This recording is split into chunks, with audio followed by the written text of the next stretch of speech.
Agora, conflito aparente de normas. Podemos ter o mesmo fato e você ficar em dúvida. Qual norma aplicar? O artigo X ou o artigo Y? Porque aparentemente esse fato engloba nos dois artigos.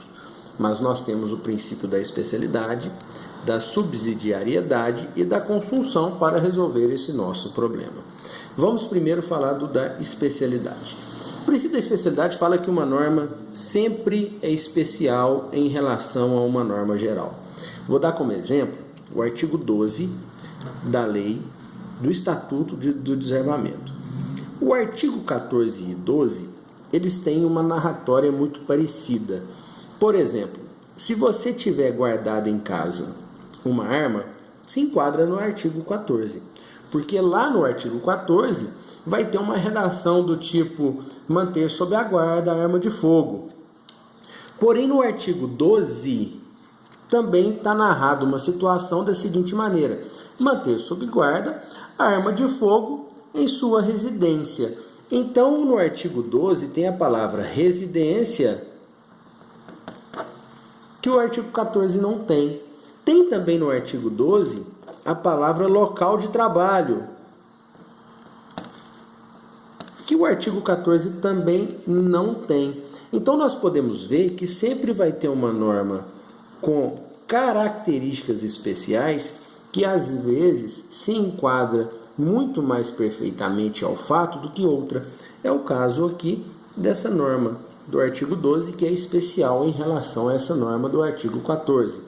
Poderia citar como exemplo também o homicídio simples, que é uma norma geral, e a partir do momento que o homicídio simples é praticado por motivo fútil, se tornou especial em relação à norma geral. Já o princípio da subsidiariedade é quando nós podemos notar que uma norma é subsidiária da outra. Nós podemos citar como exemplo o artigo 132. O artigo 132 fala expor a perigo. Então, se você expor alguém a perigo, 132.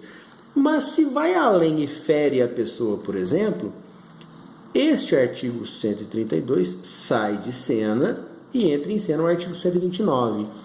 E quer ou não, o artigo 129, você cumprindo ele, você está expondo a perigo. Então pode ver que essa norma é subsidiária.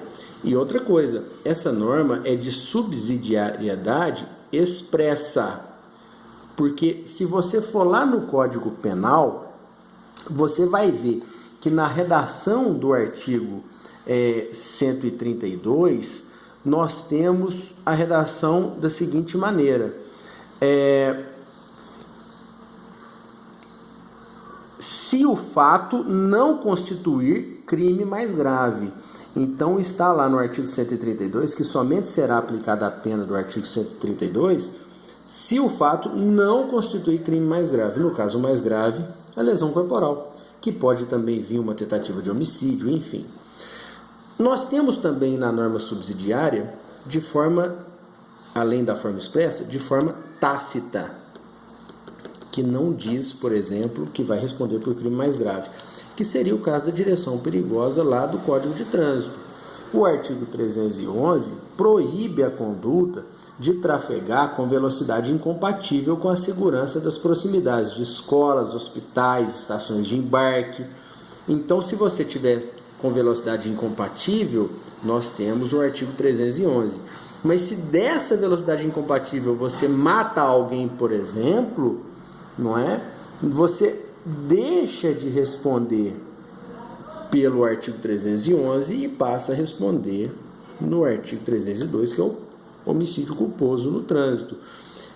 Cometendo um homicídio culposo, você também praticou o 311, praticar com velocidade incompatível. Está vendo a ligação de subsidiariedade? Que é diferente da relação do princípio da consunção, que também resolve o problema nosso em relação ao conflito aparente de normas.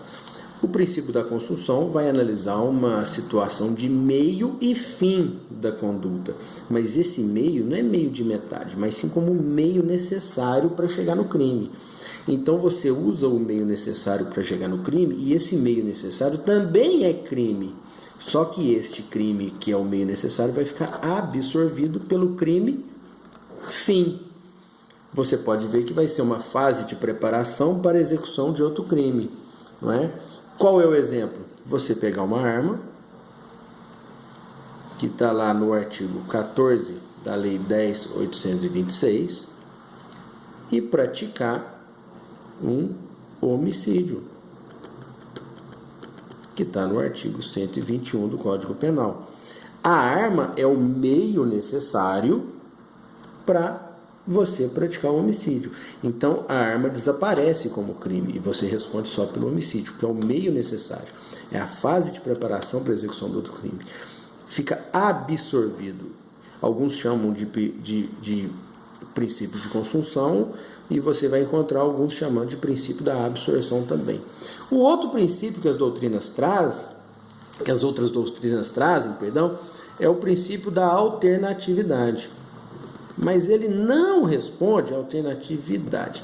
Ele não resolve problema de conflito de normas.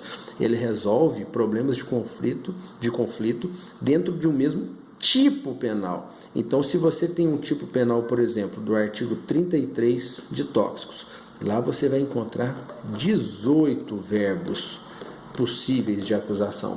Então, o princípio da alternatividade vai resolver qual desses verbos que eu vou utilizar. Se é guardar, se é transportar, se é vender, se é expor à venda. O princípio da alternatividade não resolve o problema do conflito aparente de normas. Resolve um conflito dentro de um mesmo tipo penal.